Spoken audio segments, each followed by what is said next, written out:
పద్మభూషణ్ వచ్చిన సందర్భంగా అంటే పద్మభూషణ్ నన్ను వరించిన సందర్భంగా ఎందుకంటే నేను ఎప్పుడేమీ ఆశించను జీవితంలో నా పనిని నేను చేసుకుంటూ వెళ్ళిపోతుంటాను కాబట్టి పదవులకు నేను అలంకారమేమో కానీ పదవులు నాకు ఇప్పుడు అలంకారం కాదు ఏది నేను సాధించిన జీవితంలో ఇంకా ఎంతో చేయాలి అన్న ఒక స్ఫూర్తి ప్రదాత మా నాన్నగారు విశ్వవిఖ్యాత నట సార్వభౌమ డాక్టర్ పద్మశ్రీ నందమూరి తారక రామారావు గారు ఎవరు వాళ్ళ పాత్రల్ని బాగా పోషిస్తే వాళ్ళ రంగాల్లో వాళ్ళు రాణిస్తారు ఇదిగో ఇటువంటి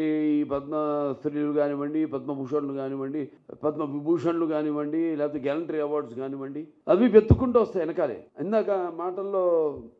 ఎవరు అన్నప్పుడు అన్నారు నాకు వచ్చింది పద్మభూషణ్ ఏదైతే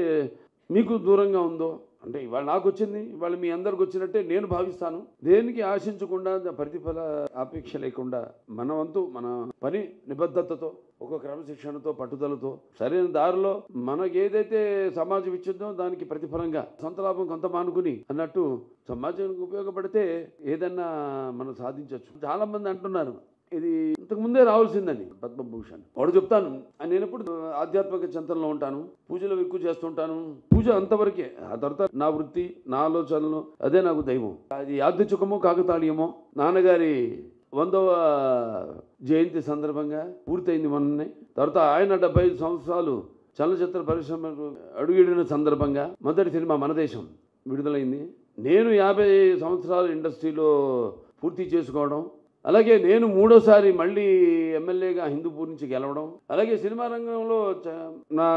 సినిమాలు 4 హిట్లు కావడం అఖండ అయితేనేమి వీరసింహారెడ్డి అయితేనేమి నేలకొండ భగవంత్ కేసరి అయితేనేమి ఇప్పుడు మొన్న రిలీజ్ అయిన డాకు మహారాజ్ అయితేనేమి ఇవన్నీ కలిసికట్టుగా ఇవన్నీ వచ్చిన సందర్భంగా ఇది రావడం అన్నది అది నాకు చాలా సంతోషంగా ఉంది ఆలస్యం ఏం కాలేదు చాలామంది ఎంతోమంది ఆర్టిస్టులు కొన్నేళ్ళు లైమ్ లైట్లో ఉండి తర్వాత కొంచెం తగ్గాక ట్రాక్ మారుస్తారు అంటే క్యారెక్టర్ ఆర్టిస్టులని అలా మారుతారు కానీ నేను ఆ భగవంతుడి కళామ తల్లి ఆశీస్సులతో మా అమ్మగారి దీవెనలతో నాన్నగారి దీవెనలతో ఇలా ఈ రికార్డ్ ట్రాక్స్ సంతరించుకుని మళ్ళీ నా సెకండ్ ఇన్నింగ్స్ మొదలైంది అని చెప్పాను నేను కూడా సరే దానంతటికి అది వచ్చింది ముఖ్యంగా నా అభిమానులు అయితేనేమి అలాగే తెలుగు ప్రేక్షక దేవుళ్ళు అయితేనేమి ఇవాళ మన Basava Taraka Indo American Cancer Hospital and Research Institute మన కుటుంబం అయితేనేమి నా హిందూపురం ఒక పెద్ద కుటుంబం హిందూపురం కుటుంబం అయితేనేమి అందరూ ఎన్నో రకాలుగా వాళ్ళు ఈ యొక్క గుర్తింపుకి వాళ్ళకి వచ్చినట్టుగా వాళ్ళు భావిస్తూ వస్తాయి చాలామందికి అవార్డులు వస్తాయి కానీ ఎవరు వాళ్ళకు వచ్చినట్టుగా భావించరు ఆ వ్యక్తికి వచ్చినట్టు భావిస్తారు